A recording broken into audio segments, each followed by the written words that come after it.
Governor విశిష్ట అవార్డుల కోసం దరఖాస్తుల గడువును డిసెంబర్ 15 నుంచి 24కు పొడిగిస్తున్నామని గవర్నర్ ప్రిన్సిపల్ సెక్రటరీ దానకిషోర్ చెప్పారు. అవార్డుల ఎంపిక కోసం జ్యూరీని నియమించామని తెలిపారు. అవార్డులకు ఎంపికైన వ్యక్తులకు, సంస్థలకు జనవరి 26న ఎట్ హోం కార్యక్రమంలో 2 లక్షల నగదుతో పాటు గవర్నర్ జిష్ణుదేవ్ వర్మ బహుమతి అందిస్తారని వెల్లడించారు.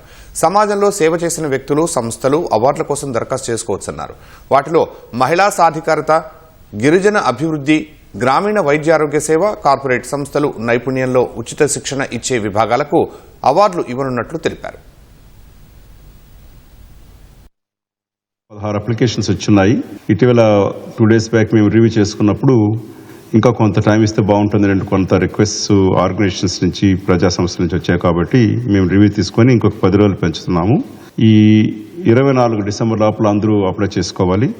2 లక్షల రూపాయలు అవార్డు ఉంటుంది. దాంతోపాటు ఒక సైటేషన్ కూడా ఇస్తున్నాము. దీనికి సంబంధించి ఒక జ్యూరీలు కూడా ఫైనలైజ్ చేశాము.